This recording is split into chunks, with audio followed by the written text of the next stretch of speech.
আসসালামু আলাইকুম ভিউয়ার্স। বাংলাদেশ সেনাবাহিনী তাদের এক্সিস্টিং বহরে মিডিয়াম রেঞ্জ এবং লং এন্ডুরেন্স ড্রোন কেনার কথা ঘোষণা করেছে। অর্থাৎ গতকাল বাংলাদেশ সেনাবাহিনী প্রথমবারের মতো officially medium range attack drone কেনার কথা ঘোষণा করেছে। বিগত hello viewer, welcome back to another video. Viewer बहुत ही ज़्यादा इंटरेस्टिंग और बहुत ही ज़्यादा इम्पोर्टेंट किस्म की वीडियो आज फिर हम आप लोगों के साथ शेयर करने वाले हैं। Viewer, Bangladesh army buying mid range combat drone. Bangladesh जो है वो मिड रेंज के कम्बैट ड्रोन जो है वो खरीद रहा है। उनकी वीवर बांग्लादेश की आर्मी ने तस्दीक भी कर दी है। तो क्या है रिपोर्ट आप लोगों के साथ शेयर करने वाले हैं। अभी तक आप लोगों ने हमारे चैनल को सब्सक्राइब नहीं किया हुआ तो जल्दी से हमारे चैनल को सब्सक्राइब कर लीजिएगा। तो without wasting the time video को স্টার্ট করতে हैं। আসসালামু আলাইকুম ভিউয়ার্স। বাংলাদেশ সেনাবাহিনী তাদের এক্সিস্টিং বহরে মিডিয়াম রেঞ্জ এবং লং এন্ডুরেন্স ড্রোন কেনার কথা ঘোষণা করেছে। অর্থাৎ গতকাল বাংলাদেশ সেনাবাহিনী প্রথমবারের মতো officially medium range attack drone কেনার কথা ঘোষণা করেছে। বিগত এক বছর যাবৎ সেনাবাহিনীর জন্য আলাদাভাবে অ্যাটাক ড্রোন প্ল্যাটফর্ম সংগ্রহের গুঞ্জন শোনা যাচ্ছিল, যা এতদিন পর প্রকাশ করল সেনাবাহিনী। এই ড্রোনগুলো নজরদারির পাশাপাশি আক্রমণ করতে সক্ষম। একই সাথে এই ড্রোনগুলোতে আরো বিভিন্ন ক্যাপাবিলিটি থাকবে। এই ড্রোনগুলো মূলত হাই অ্যালটিটিউড মিশন পরিচালনা, লং রেঞ্জ সার্ভেইলেন্স এবং প্রয়োজনে পার্বত্য চট্টগ্রামের পাহাড় ও গহীন অরণ্যে অ্যাটাক এবং সার্ভেইলেন্স প্ল্যাটফর্ম হিসেবে ব্যবহার করা হবে। এর আগে বাংলাদেশ বিমান বাহিনীও মিডিয়াম রেঞ্জের ড্রোন সিস্টেম কেনার জন্য ইভালুয়েশন নোটিশ জারি করেছিল, যেগুলো বর্তমানে অর্ডারে রয়েছে। ইতিমধ্যে সেনাবাহিনী নিজেদের জন্য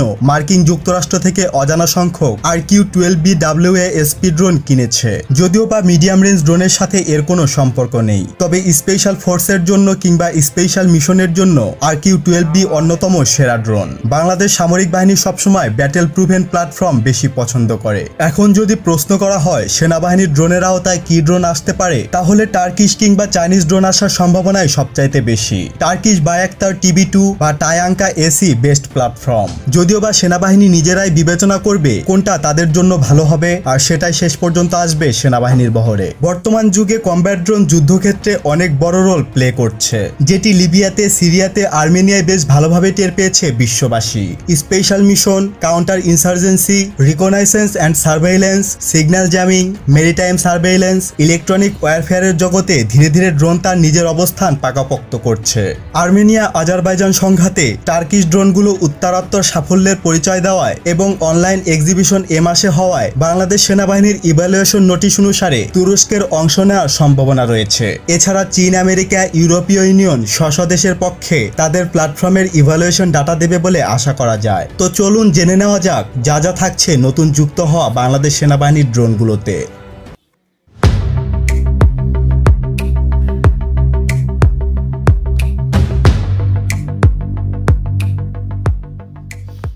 ইভালুয়েশন নোটিশ অনুযায়ী প্রথমেই উল্লেখ করা হয়েছে সেনাবাহিনী যে কোনো আবহাওয়ায় ব্যবহার উপযোগী ISR অর্থাৎ ইন্টেলিজেন্সি, সার্ভেইলেন্স অ্যান্ড রিকনাইসেন্স ক্যাপাবিলিটি ড্রোন নিতে ইচ্ছুক, যার অপারেশনাল রেডিয়াস হবে 200 কিলোমিটার অবধি। একসাথে সর্বোচ্চ 10টি টার্গেট ট্র্যাক করার ক্যাপাবিলিটি থাকা সেনাবাহিনীর বিশেষ চাহিদা। ড্রোনের হার্ড পয়েন্ট কমপক্ষে 2টি এবং সর্বোচ্চ 4টি থাকতে হবে এবং একই সাথে ড্রোনটিতে ইলেকট্রনিক ওয়ারফেয়ারের সুবিধা থাকতে হবে। গ্রাউন্ড কন্ট্রোল সিস্টেমের সাহায্যে অপারেটর ম্যাক্সিমাম রেঞ্জ থেকে রিয়েল টাইম লোকেশন ট্রান্সমিশন পাবে। সাথে থাকবে 3D ম্যাপিং সিস্টেম। সবচাইতে ভালো ব্যাপারটি হলো এই ড্রোনটি আমাদের প্রথম স্যাটেলাইট বঙ্গবন্ধু 1 এর সাথে লিঙ্ক আপ করা হবে। সেক্ষেত্রে বঙ্গবন্ধু 1 এর আপলিঙ্ক এবং ডাউনলিঙ্ক এতে সংযুক্ত হবে। আমাদের নিজস্ব স্যাটেলাইটের মাধ্যমে কমিউনিকেশন পরিচালিত হবে বিধায় ড্রোনের সব ধরনের তথ্য একেবারে সুরক্ষিত হবে। আমাদের দেশের একই সাথে গরম এবং আর্দ্র আবহাওয়ার কারণে যাতে ড্রোনের লাইফ টাইমে কোনো ইফেক্ট না পড়ে, সেজন্য পেলোড থেকে শুরু করে কম্পার্টমেন্ট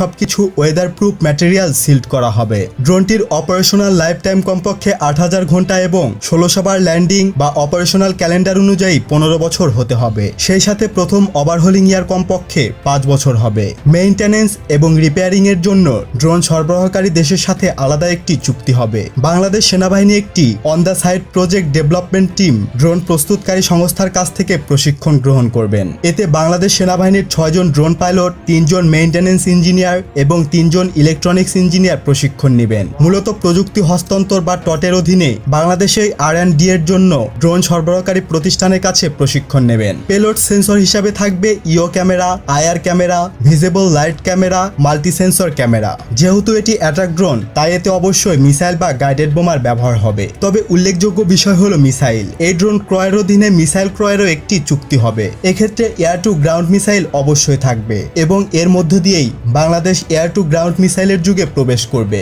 বর্তমানে আমাদের কোনো ধরনের এয়ার টু গ্রাউন্ড মিসাইল নেই। এক্ষেত্রে কি মিসাইল হবে এবং রেঞ্জ কতটুকু হবে সেটিও দেখার বিষয়। প্রথমেই বলা হয়েছে ড্রোনটির ইলেকট্রনিক ওয়্যারফেয়ার সক্ষমতা থাকবে। সেক্ষেত্রে বেশ কিছু ইলেকট্রনিক ওয়্যারফেয়ার পড থাকার বিশেষ চাহিদার কথা জানিয়েছে বাংলাদেশ সেনাবাহিনী, যেগুলো হলো ELNIT বা ইলেকট্রনিক ইন্টেলিজেন্সি, যার ফ্রিকোয়েন্সি রেঞ্জ গোপনীয় থাকবে।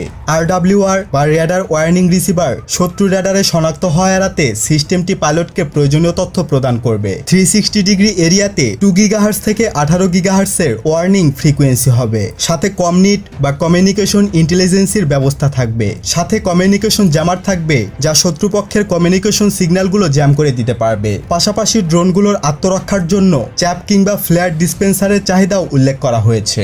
মূলত এইগুলোই ছিল বাংলাদেশ সেনাবাহিনীর ইভালুয়েশন নোটিশ অনুসারে আপকামিং কমব্যাট ড্রোনগুলোর স্পেসিফিকেশন। আজ এই পর্যন্তই। নতুন কোনো ভিডিও নিয়ে খুব দ্রুতই হাজির হবো ইনশাআল্লাহ। সে পর্যন্ত ভালো থাকুন, সুস্থ থাকুন, ইনফরমেটিভ বাংলার সাথে থাকুন। দেখা হবে আবারও। আল্লাহ হাফেজ।